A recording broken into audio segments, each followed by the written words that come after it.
Meus irmãos, as pessoas às vezes reclamam que eu falo muito de conversão, então vamos lá abrir a nossa Bíblia Opa, tem algum visitante primeira vez aí? A primeira vez no templo da Igreja Batista? Se tiver alguém, levanta a mão, Deus abençoe. Para ganhar um presente, viu, irmã? Pode ficar tranquila, calma, que é para ganhar um presente.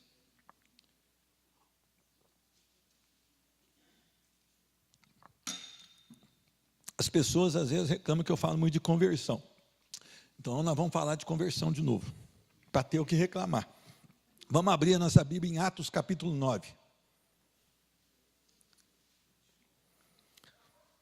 Quem passou pela alegria da conversão sabe quão grande é o poder de Deus na vida de um homem e de uma mulher. Libertar um homem e uma mulher do pecado, das garras de Satanás, da condenação eterna. Atos capítulo 9. Atos capítulo 9. Amém? Versículo 1. Atos 9, 1. Diz a palavra do Senhor: Saulo, respirando ainda ameaças e morte contra os discípulos do Senhor, dirigiu-se ao sumo sacerdote e lhe pediu cartas para as sinagogas de Damasco, a fim de que, caso achasse alguns que eram do caminho, assim homens como mulheres os levasse presos para Jerusalém. Seguindo ele estrada fora, ao aproximar-se de Damasco, subitamente uma luz do céu brilhou ao seu redor, e caindo por terra, ouviu uma voz que lhe dizia: Saulo, Saulo, por que me persegues? Ele perguntou: quem és tu, Senhor? E a resposta foi: eu sou Jesus, a quem tu persegues. Glória a Deus. Mas levanta-te, entra na cidade, onde te dirão o que te convém fazer. Os seus companheiros de viagem pararam emudecidos, ouvindo a voz, não vendo contudo ninguém. Então se levantou Saulo da terra e, abrindo os olhos, nada podia ver. E guiando pela mão, levaram-no para Damasco. Esteve 3 dias sem ver, durante os quais nada comeu nem bebeu. Ora, havia em Damasco um discípulo chamado Ananias. Disse-lhe o Senhor numa visão: Ananias. Ao que respondeu: eis-me aqui, Senhor. Então o Senhor lhe ordenou: dispõe-te e vai à rua que se chama Direita, e na casa de Judas procura por Saulo, apelidado de Tarso, pois ele está orando. E viu entrar um homem chamado Ananias, e impor-lhe as mãos para que recuperasse a vista. Ananias, porém, respondeu: Senhor, de muitos tenho ouvido a respeito deste homem, quantos males tem feito aos teus santos em Jerusalém. E para aqui trouxe autorização dos principais sacerdotes para prender a todos que invocam o teu nome. Mas o Senhor lhe disse: vai, porque este é para mim um instrumento escolhido, para levar o meu nome perante os gentios e reis, bem como perante os filhos de Israel. Pois eu lhe mostrarei quanto lhe importa sofrer pelo meu nome. Então Ananias foi e, entrando na casa, impôs as mãos sobre ele, dizendo: Saulo, irmão, o Senhor me enviou, a saber, o próprio Jesus que te apareceu no caminho por onde vinhas, para que recuperes a vista e fiques cheios do Espírito Santo. Imediatamente lhe caíram dos olhos como que escamas e tornou a ver. A seguir levantou-se e foi batizado. E depois de ter se alimentado, sentiu-se fortalecido. Então permaneceu em Damasco alguns dias com os discípulos. Amém? Senhor Deus, nós queremos suplicar para que a tua misericórdia venha sobre as nossas vidas, opere no nosso coração uma transformação. Senhor Deus, nós entramos aqui de uma maneira, mas queremos sair diferente, Senhor Deus. Nós fomos abastecidos com a tua palavra pela manhã, depois fomos também, Senhor Deus, contemplados com esse momento de confraternização das famílias, voltamos para os nossos lares, os irmãos descansaram, e agora estão novamente aqui, Senhor Deus, para buscar da tua presença, da tua direção, da tua correção. No nome de Jesus Cristo, muda a nossa história, Senhor Deus. Senhor Deus, o mundo urge, Senhor Deus, por homens e mulheres cheios do Espírito Santo, que vão fazer toda a diferença, Senhor Deus, que vão orar por essa nação, que vão, Senhor Deus, se prostrar diante de um Deus vivo e se submeter somente ao governo dele. que vão, Senhor Deus, chegar em um local, Senhor Deus, e como estão cheios do Espírito Santo, vão irradiar Cristo Jesus através de uma vida, Senhor Deus, de um testemunho de acordo com a Tua palavra. Senhor Deus, nos dê esse privilégio de viver para o louvor da Tua glória, e se preciso for, Senhor Deus, se assim o Senhor requerer de nós, de morrer pelo Evangelho da graça. Senhor Deus, nós não queremos mais, Senhor Deus, ser crentes que entram numa igreja para brincar, Senhor Deus, que entram numa igreja para se divertir, para se sentir bem, Senhor Deus. Nós queremos ser mudados, nós queremos ser transformados pelo poder que há na Tua palavra. Nós Te louvamos pelos testemunhos aqui que rapidamente tivemos agora, Senhor Deus. Cura física, cura espiritual, transformação de vida. Só o Senhor pode operar isso. E é no nome de Jesus que nós oramos. Amém. Irmãos, semana passada eu recebi uma postagem de uma denominação e umas crianças cantavam ali num banco de uma igreja, algumas crianças, e a chamada da igreja era: traga seu filho para brincar conosco na escola bíblica dominical. Eu quero dizer a você que eu não tenho suportado esse tipo de mensagem, esse tipo de palavra. Mas não é contra denominações. É a brincadeira que a igreja, chamada Igreja do Senhor, que nós não sabemos se é ou não é, mas vamos dizer igreja que nós vemos, porque a verdadeira só Cristo sabe quais são, quantos são e onde estão.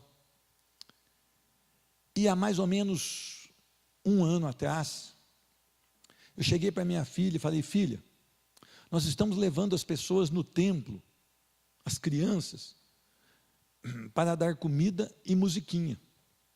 E era interessante, meus irmãos, que eles punham até musiquinhas de Jesus, e as crianças faziam assim, e faziam as posições sensuais, não todas, é lógico.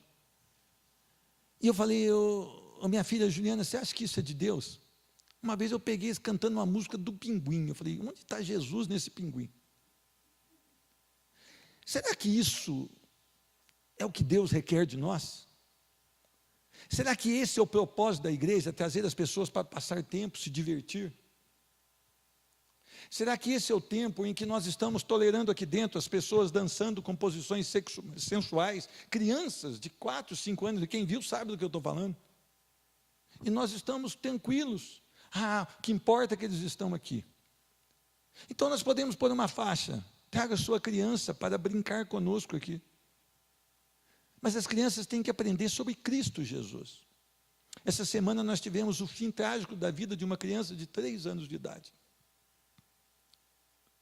morta pelo seu padrasto, segundo chegam os noticiários. Eu não sou juiz, eu não sou policial, eu não li inquérito nenhum, mas é o que está na mídia, não é? Agora, eu quero perguntar: será que essa criança teve um tempo com a palavra? Será que ela foi ministrada sobre o amor de Cristo? Ela perdeu a vida muito cedo, mas mesmo assim ela precisa dessa graça que nós fomos alcançados. Mesmo assim ela precisa dessa misericórdia. Deixar vir as minhas criancinhas porque deram reino. Você tirou do contexto. Todos pecaram. Todos pecaram. E todos precisam de quê? Da salvação em Cristo Jesus. Aí eu fico pensando: será que é isso que a igreja tem que fazer? Chamar as crianças para se divertir? Chamar os jovens para se divertir? Acampamento a gente podia mudar o nome, devia ser divertimento, devia ser carnaval gospel, porque os acampamentos hoje só não tem tempo de oração, de palavra, mas tem tudo.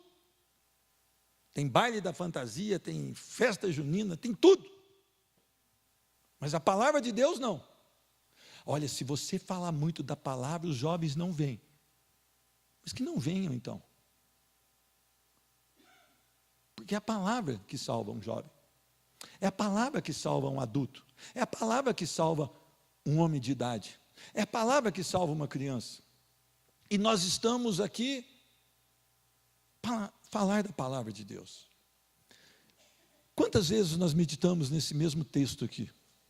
E eu queria falar para você o propósito da vida em Cristo. As pessoas têm um desejo de conhecer a Cristo. Algumas pessoas me perguntam, eu recebi ligações essa semana, falou, eu gostei muito de ir na sua igreja, eu só conhecia a igreja que eu nasci, dos meus pais, e eu gostei muito de ir na sua igreja. Tá, isso é ótimo. Mas, uma pergunta, por que você quer Cristo? Se é que você quer a Cristo, por que você quer a Cristo? Porque Ele é legal? Porque você gosta das músicas que tocam na igreja? Porque você gosta de estar reunido, essa atmosfera aqui é interessante para você? Por que você quer a Cristo? Agora tem mais uma pergunta, o que você espera de Cristo? Algumas pessoas, elas têm um Cristo que lhes favorece em tudo que ela precisa. Então é mais ou menos parecido assim com um gênio da lâmpada. Quando ele precisa de Cristo, ele faz um pedido, só não põe o sapatinho na janela, né? Mas ele faz um pedido, e como o meu irmão hoje falou no ônibus, ele convida a pessoa para vir, a pessoa necessita de Cristo, o Otávio estava falando, ele fala, então venha conosco. Não, 6 horas para mim, né? 6 horas. É mais ou menos isso. O que eu espero de Cristo? Que Ele me sirva, que Ele me dê aquilo que o meu coração deseja, que Ele preencha da maneira que eu quero que Ele me preencha, mas não que Ele me mude, nem que Ele me transforme. Meus irmãos, Cristo pode mudar uma vida, mas quem tem uma experiência real com Cristo, jamais será como era. Agora, você deseja que a sua vida seja mudada? Tem gente que chega para mim e fala aqui, ó, eu sou assim mesmo, eu nasci assim, o meu pai era assim, a minha mãe era assim, o meu avô era assim, o meu bisavô era assim, na região eles falam que o meu tataravô era assim, e eu vou ser assim. Quase que eu falo, filho de Satanás, o que tu queres então? É mais ou menos isso. Ele só não fala que ele é Gabriela, porque ele é hominho às vezes, né? Mas é mais ou menos aquilo que nós vivemos naquela época lá, do pastor Gerson. Não muda, não quer mudança, não aceita ser transformado pelo poder de Deus. Aí eu faço mais uma pergunta, qual a sua esperança em Cristo? A sua esperança em Cristo é que Ele te abasteça nessa vida. A palavra do Senhor diz que a nossa vida vai de 70 a 80 anos. O que passa disso é canseiro e enfado. Então quer dizer que você espera de Cristo só nessa vida? Paulo diz lá em 1 Coríntios 15, 19, se a nossa esperança em Cristo fosse apenas nessa vida, nós seríamos os mais infelizes de todos os homens. A esperança dele não era nessa vida, mas era no porvir em Cristo Jesus. Suas expectativas em Cristo são lícitas? Tudo que você espera em Cristo está de acordo com aquilo que Ele determina que é correto?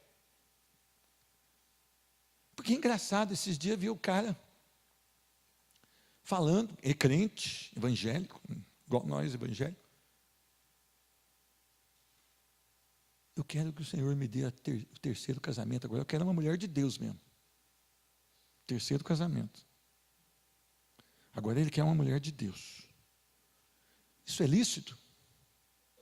Essa expectativa desse homem que se diz servo do Senhor, é lícito? Eu queria dizer a você o que aconteceu na vida de Paulo. Paulo não nasceu crente no Senhor Jesus. Aliás, Paulo era um homem observador da lei, ele era um judeu, ele era um fariseu, ele era, dentre os fariseus, talvez o mais minucioso, observador e obediente àquilo que eles acreditavam. Mas ele tinha um problema, ele só conhecia a velha aliança. A nova aliança, ele não conseguia entender que ela já havia acontecido em Cristo Jesus. Então ele tinha o desejo de aplicar a sua vida em obedecer a Deus, sem Cristo Jesus. Este velho homem era um homem sem Cristo. Agora a palavra diz que se você não conhece a Cristo, você não conhece a Deus. Então ele, na verdade, não conhecia Deus. Ele era um religioso. Ele era um homem sem a verdadeira conversão. Talvez como alguns aqui dentro hoje, que não experimentaram a verdadeira conversão, que estão buscando, que estão interessados nas coisas de Deus, mas que não tiveram um encontro real com Cristo Jesus. Quantas pessoas eu vejo? Quantas postagens você nota, tanto de WhatsApp como de Facebook, de pessoas que se declaram vivas em Cristo Jesus, que são totalmente contra o que Deus espera, que Cristo espera. Quantos testemunhos você vê na rua de pessoas que declaram que são firmes na fé em Cristo Jesus, que jamais o conheceram, porque o seu testemunho mostra essa evidência. Meus irmãos, sem a verdadeira conversão, nós nos tornamos religiosos. Eu estava conversando com o irmão Elcio, com a irmã Hilda, e o irmão Elcio chegou, então a gente acabou conversando. E eu estava dando um exemplo que a irmã Hilda tem que ter muita paciência, que ela quer converter as pessoas no machado. Ela quer dar a machadada e pôr a Bíblia dentro da cabeça e depois costurar. Falei, irmã Hilda, vai com calma. Foi isso, irmã Hilda? Se você vê uma prostituta com uma mini saia, uma mini blusa, e você pegar aquela prostituta e trazer para dentro aqui desse templo, e nós comprarmos uma roupa bem cuidadosa para ela, cobrir o seu corpo, ela ainda será uma prostituta, sem o lavar regenerador de Cristo Jesus. Então eu falei, irmã Hilda, a gente tem que ter paciência. A gente não consegue mudar a vida de ninguém. Nós não temos o poder da conversão, só o Espírito Santo tem. Nós temos é que anunciar a Cristo, principalmente pelas nossas ações. Mas eu entendo o desespero da irmã, que o desespero da irmã é ver as pessoas convertidas, principalmente as pessoas que ela ama. Agora, o que eu preciso entender? Que uma pessoa sem conversão ela é religiosa. Eu vejo as pessoas, às vezes, quando elas estão dentro de um templo de adoração, isso não é igreja, isso é templo, tá? Igreja somos nós. Elas se portam de uma maneira, quando elas estão lá fora, elas se portam de outra maneira, religiosidade. Na verdade, elas não sabem, mas são inimigas de Deus. São inimigas da cruz de Cristo. E elas não têm o fundamento sólido no Evangelho da Graça. Elas têm, segundo o entendimento delas, uma conversão em Cristo Jesus, que na verdade não é. E eu queria que você entendesse, Paulo, se ele fosse descrever ele mesmo, como ele descreve lá em Filipenses depois, até ele diz que considerou tudo isso como perda, que ele era extremamente zeloso, cuidadoso, mas ele reconhece que ele não tinha salvação em Cristo Jesus, respirando ainda ameaças e morte contra os discípulos do Senhor. Ele achava que ele estava servindo a Deus, perseguindo os discípulos do Senhor, que eram chamados de o caminho. E muitas vezes somos nós esses perseguidores. Quando nós temos posturas fora da palavra de Deus, e nós massacramos pessoas que têm tentado buscar a Deus, que têm servido a Deus, e nós começamos no fundo do nosso coração a odiar essas pessoas, e nós começamos a ser oposição para a obra de Deus, e muitas vezes nós não estamos enxergando, mas nós somos Paulo antes de uma conversão em Cristo Jesus. E por que a igreja não avança? Porque os não crentes puxam para trás como um cabo de guerra. E os que se dizem crentes, eles dão um mau testemunho. E os nascidos de novo são poucos que têm avançado. Nós não ficamos sabendo o resultado disso, mas eles têm avançado. E diz a palavra que Paulo, então, para aproveitar a viagem, a sua viagem até Damasco, ele falou para o sacerdote, olha, me dá umas cartas aí, para poder prender.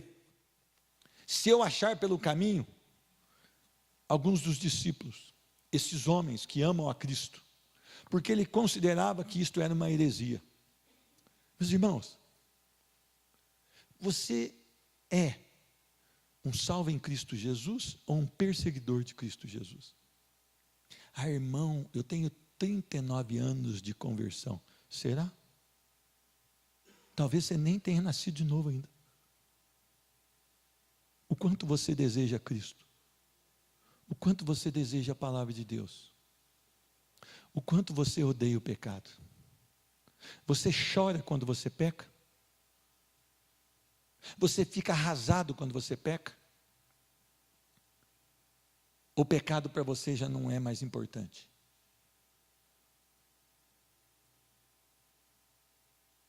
Às vezes quando eu ia na cadeia, às vezes eu perguntava para a pessoa, quando você sai daqui, pregava ali, esse cara converteu, vem cá, conversa comigo aqui. Quando você sai daqui, o que você quer fazer? Eu quero roubar de novo. Eu achei que ele tinha convertido. Aí eu comecei a pregar diferente. Arrependei-vos, porque é chegado o reino dos céus. Meus irmãos, talvez nós estejamos assim, dessa maneira, achando que somos discípulos do Senhor, mas na verdade nós somos perseguidores de Cristo. Nós temos colocado barreira para a obra avançar. Nós temos sido peso.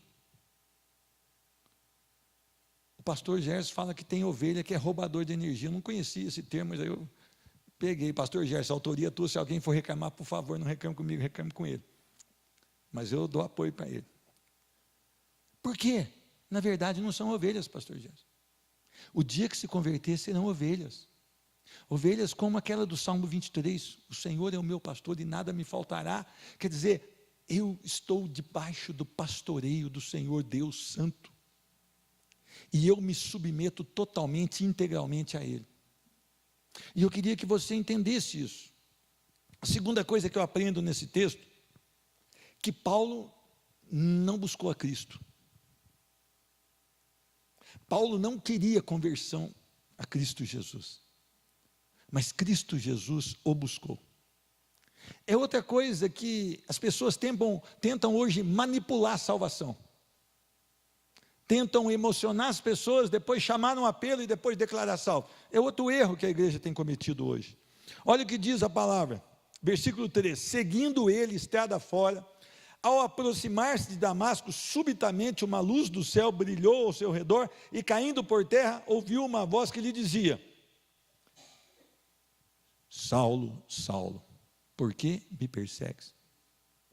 Meus irmãos, você nota isso? Deus chamando um homem perdido, Deus chamando um inimigo da cruz de Cristo, Deus chamando, Deus salvando um homem que não queria salvação em Cristo Jesus, muito pelo contrário, perseguia Cristo Jesus. Meus irmãos, se Cristo não nos amar primeiro, não há como ser salvos. Por quê? Antes da salvação nós estamos mortos. Nós não desejamos a Cristo. Nós desejamos o pecado. E nós nos alegramos no pecado. Nós nos deleitamos nas coisas que agridem a palavra e transgridem a palavra de Deus. Assim somos nós antes da salvação. Mas Cristo o encontra. E continua, e caindo por terra, ouviu uma voz dizendo: Saulo, Saulo, por que me persegues? Ele perguntou: quem és tu, Senhor? E a resposta foi: eu sou Jesus a quem tu persegues. Jesus se revela a ele. Meu irmão, Pedro confessou que Jesus Cristo era o Senhor. E o que Jesus falou para ele? Só pelo Espírito Santo um homem confessa que Jesus Cristo é o Senhor. Você acha que a sua confissão de fé tem valor? Nada. Sem o Espírito Santo? Nenhum. Nenhuma. Nenhuma. Sabe por quê? Porque se o Espírito não agir no seu coração, você verdadeiramente não pode confessar que Jesus Cristo é o Senhor. Mas olha o cuidado de Deus. Olha o amor de Jesus Cristo. Ele buscou quem o perseguia. Ele buscou aquele que arrancava das casas. Diz a palavra que Paulo arrancava famílias inteiras das casas, levava preso e colaborava na condenação. Paulo, ele participou da morte do primeiro diácono, Estevão. Diz que Paulo guardava a capa daqueles que os apedrejavam. Olha que maravilha, Deus encontrando um vil pecador e transformando essa vida.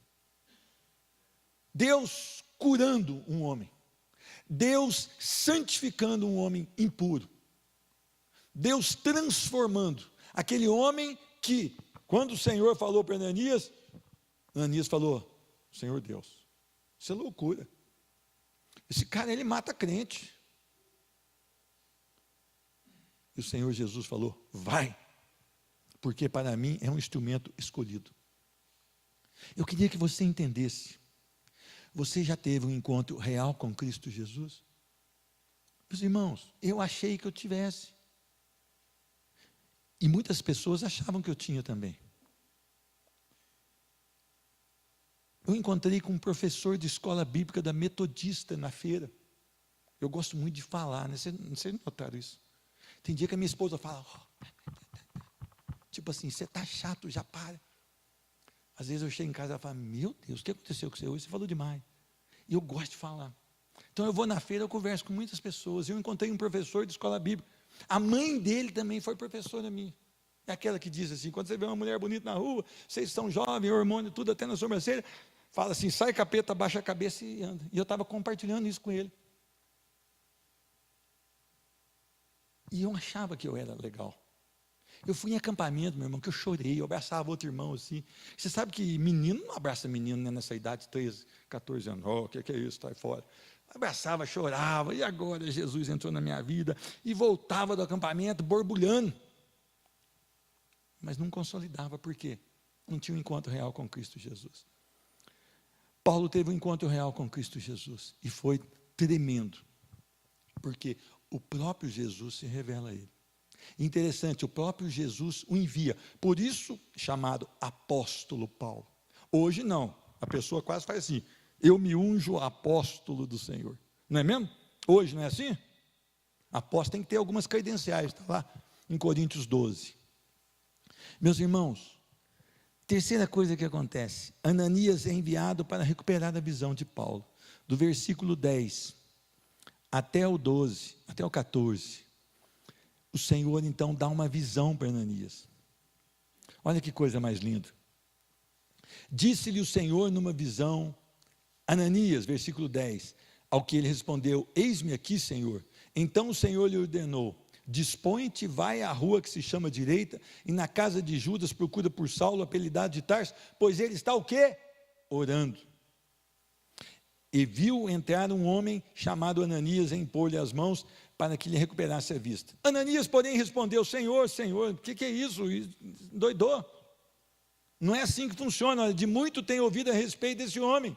Quantos males tem feito aos discípulos em Jerusalém, ou aos servos em Jerusalém, e para aqui trouxe autorização dos principais sacerdotes para prender a todos que invocavam o seu nome. Não tinha WhatsApp, mas ele já sabia que ele tinha pegado um tanto de carta lá para prender crente.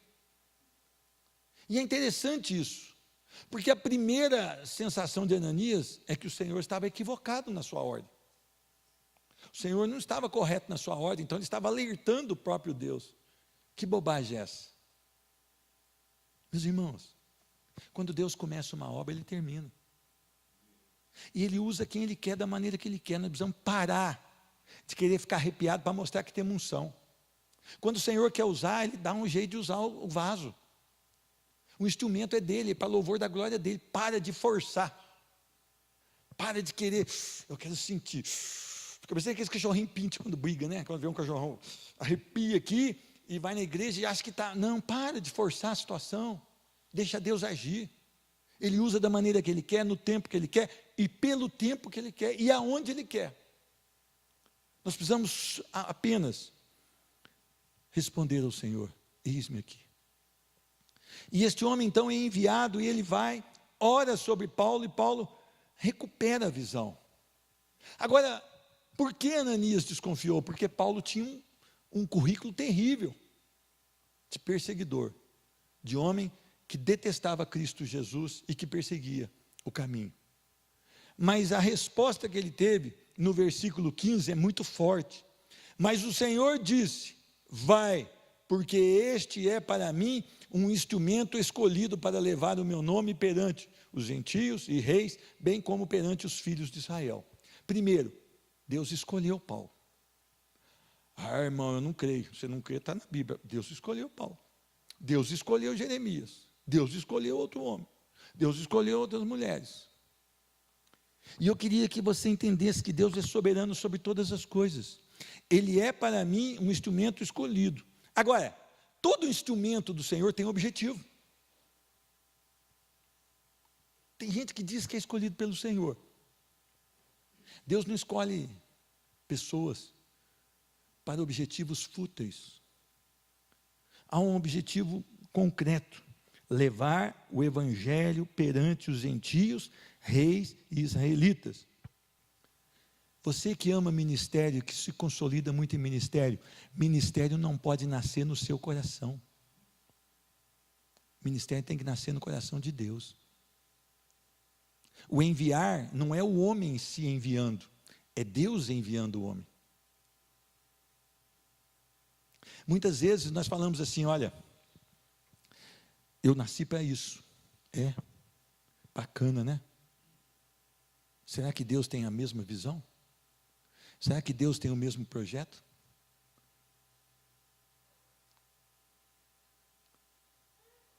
Será que tem?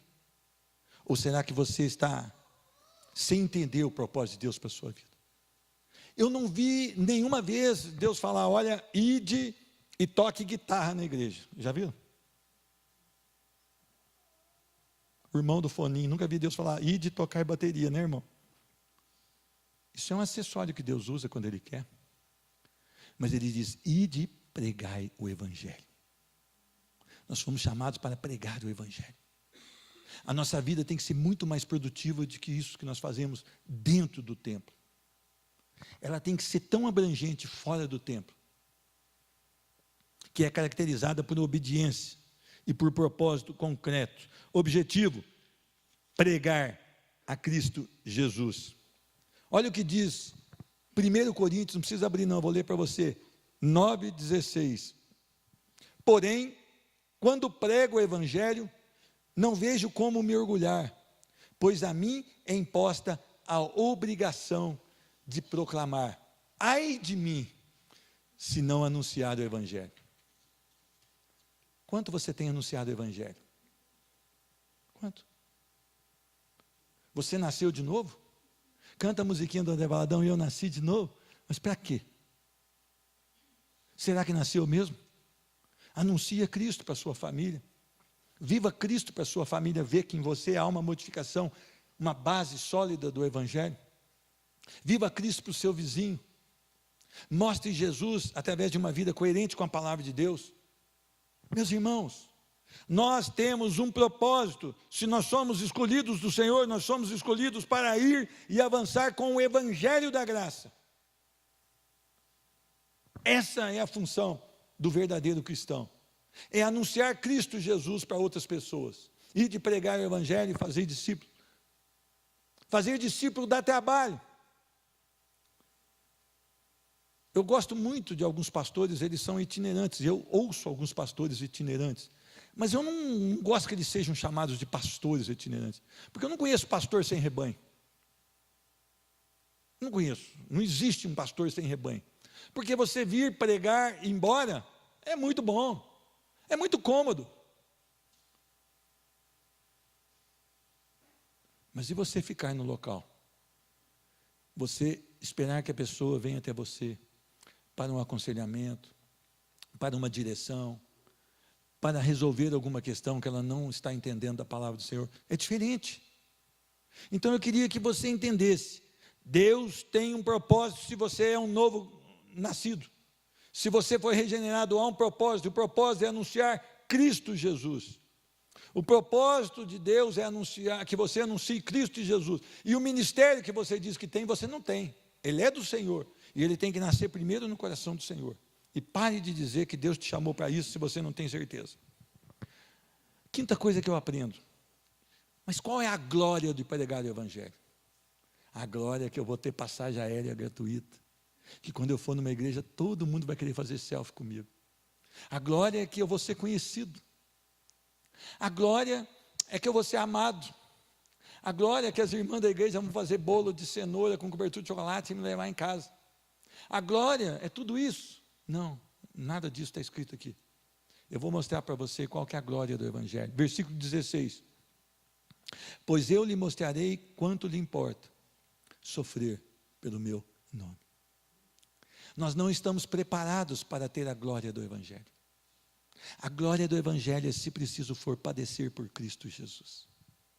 Meus irmãos, por não entendermos o Evangelho como a palavra traz, e por nós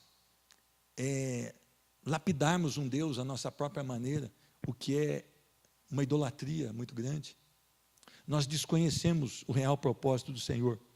Pessoas sem Cristo dentro de uma congregação, elas lutam por coisas, por cargos, por ministério, por ser honrado, por ter prestígio, por bajulação e outras coisas mais.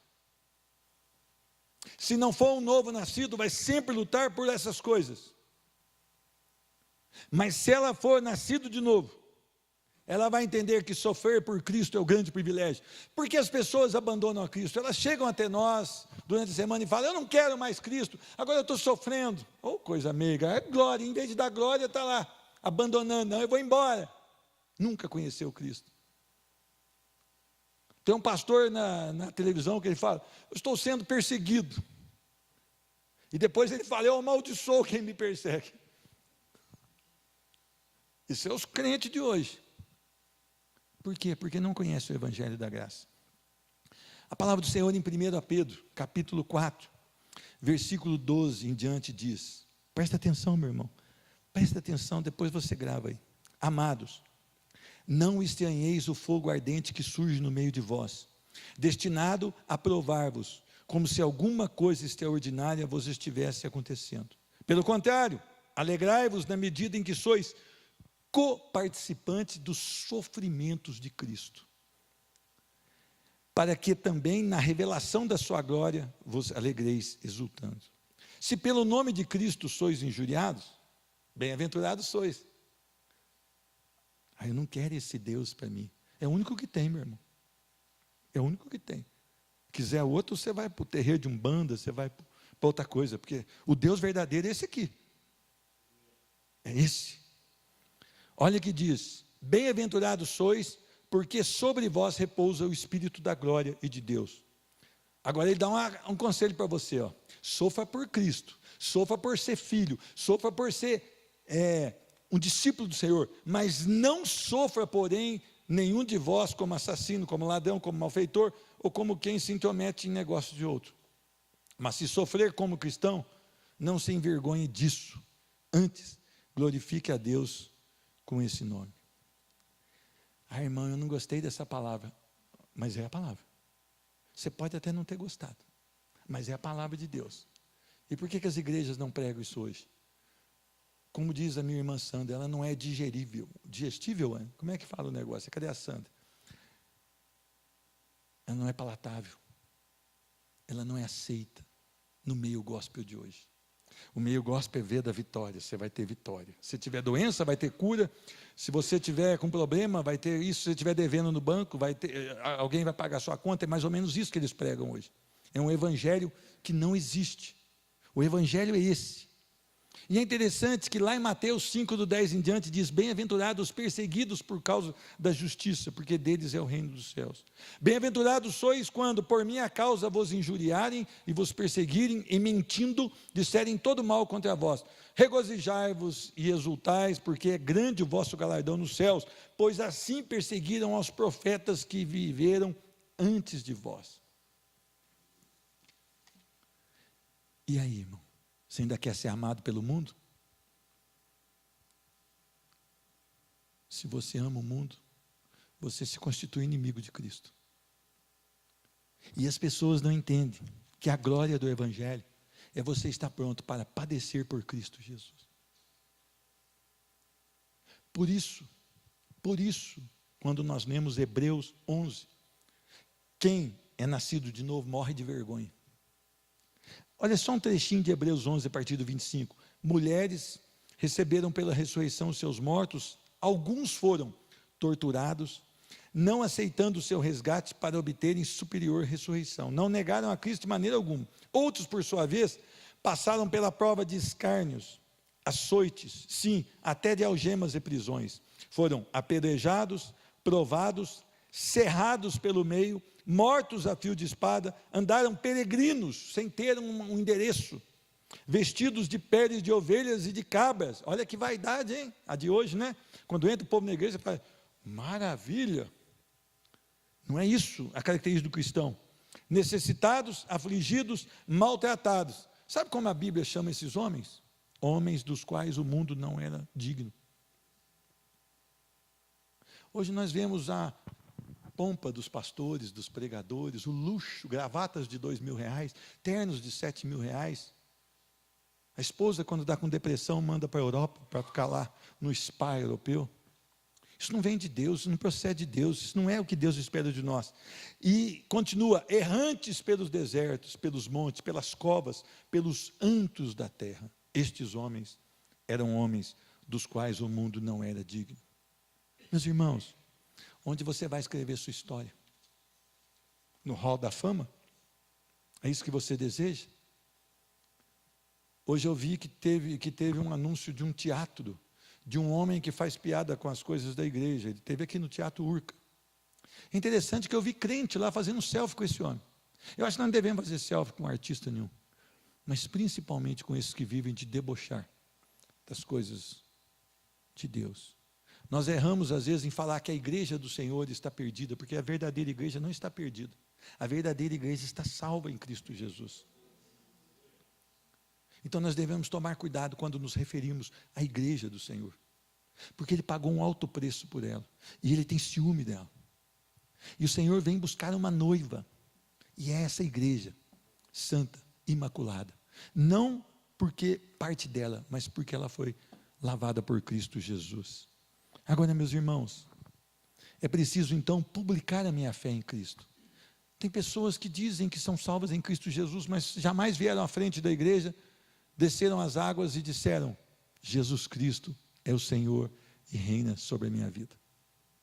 Olha o que Paulo fez aqui, 18, imediatamente lhe caíram dos olhos como que escamas, e lhe tornou a ver, a seguir levantou e foi batizado, publicando a sua fé, declarar com muita felicidade que Jesus Cristo é o seu Senhor.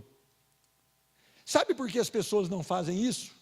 Porque elas têm medo de perder coisas transitórias, de magoar pai, de magoar mãe, de magoar esposo, de magoar esposa, de ser conhecido lá no trabalho como um homem que publicou a sua fé em Cristo Jesus, virou crente. Sabe, na verdade, o que eu entendo é que eles não são crentes ainda, porque eles não tomaram uma posição firme com o Senhor. Não tem coisa mais linda do que um crente no Senhor. Olha o que diz a palavra no Salmo 40, esperei confiantemente pelo Senhor, Ele se inclinou para mim e me ouviu, quando clamei por socorro, tirou-me de um poço de perdição, de um tremedal de lama, colocou-me os pés sobre uma rocha e me firmou os passos, e me pôs nos lábios um novo cântico, um hino de louvor a nosso Deus. Muitos verão essas coisas, temerão e confiarão no Senhor. Bem-aventurado o homem que põe a sua confiança no Senhor, e não pende para os arrogantes, nem para os afeiçoados à mentira. São muitas, Senhor, Deus meu, as maravilhas que tem operado, e também os teus desígnios para conosco. Ninguém há que se possa igualar contigo. Eu quisera anunciá-los e deles falar, mas não mais do que se pode contar. Como um homem que conhece o favor de Deus se cala? Como um homem que chega no trabalho e foi regenerado em Cristo Jesus se cala? Como ninguém no seu trabalho sabe que você teme ao Senhor? Sabe por que não sabem? Porque na verdade você não teme ao Senhor, você não foi lavado no sangue do Cordeiro, porque não há como segurar aquele que recebe um tesouro dos céus, aquele que tem o seu coração inundado e transformado pela glória de Deus. Ele não consegue se aquietar diante disso, ele declara, ele prova, ele luta para que as pessoas conheçam aquilo que ele conheceu, que foi a salvação, a conversão em Cristo Jesus. O trabalho dele já não é o mais importante da sua vida, a carreira dele já não é mais importante na sua vida, a sua família já não é a prioridade da sua vida, porque a prioridade se tornou Cristo Jesus. Ah, irmão, eu não concordo. Você pode não concordar, você tem direito de não concordar, mas se você amar mais a sua mãe, o seu pai, a sua esposa e os seus filhos do que a Cristo, você não pode ser discípulo do Senhor. Quanto tempo você deu a sua semana hoje, essa semana passada, para que seus filhos tivessem coisas? E quanto tempo você deu para Cristo Jesus? Meus irmãos, é aproveitar todas as oportunidades para que Cristo seja conhecido em mim e através de mim, em você e através de você. Essa é a característica do novo nascido.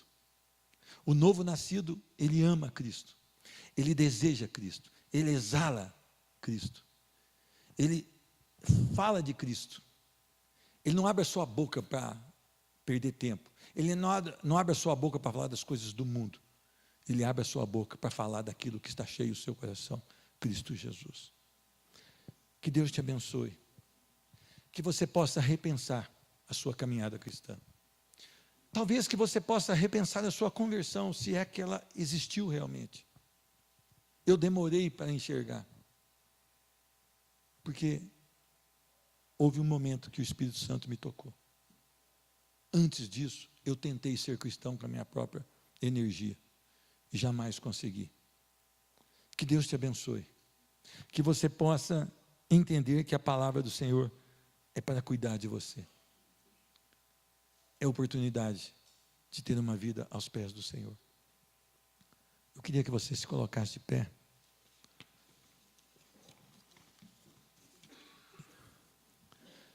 Senhor Deus, nós te damos graças porque mais uma vez o Senhor permitiu que nós estivéssemos diante da tua palavra. Senhor Deus, um servo imperfeito falou da tua palavra, mas nós sabemos que teu Espírito pode ministrar em cada coração, independente do teu servo. O Espírito Santo pode estar trazendo, Senhor Deus, revelações preciosas da tua palavra em cada coração aqui de maneira especial, individual, particular, e pode estar transformando vidas hoje. Senhor Deus, nós pedimos e suplicamos para que o Senhor seja conosco durante essa semana, que a palavra, Senhor Deus, ainda queime no nosso coração durante essa semana, que a nossa fome pela leitura e meditação na palavra seja maior, que o nosso desejo pela oração seja maior, que o nosso tempo devocional seja um tempo tanto mais intenso de que com maior qualidade, Senhor Deus. Nós precisamos da tua verdade nas nossas vidas. Senhor Deus, eu abençoo essa igreja, o Senhor tem colocado no meu coração um amor por essa igreja, e eu tenho pensado nessa igreja muito, Senhor Deus, e eu tenho orado para que esses irmãos sejam realmente aqueles que vão e anunciam a Cristo Jesus. Para isso, consolida a fé em cada coração, Senhor Deus. Senhor Deus, nutre com a tua palavra as entranhas do coração dos teus servos. Faz um milagre aqui, Senhor Deus, que eles saiam daqui exuberantes, Senhor Deus, com Cristo Jesus vivo nos seus corações, que eles agora possam caminhar com a força dessa comida espiritual, Senhor Deus, e fazer toda a diferença. Eu abençoo essa igreja, que a graça maravilhosa do nosso Senhor Jesus Cristo, o amor de Deus Pai, a consolação e comunhão do Espírito Santo, seja liberado sobre essa igreja, no nome de Jesus Cristo. Amém e amém. Deus te abençoe, a paz do Senhor Jesus.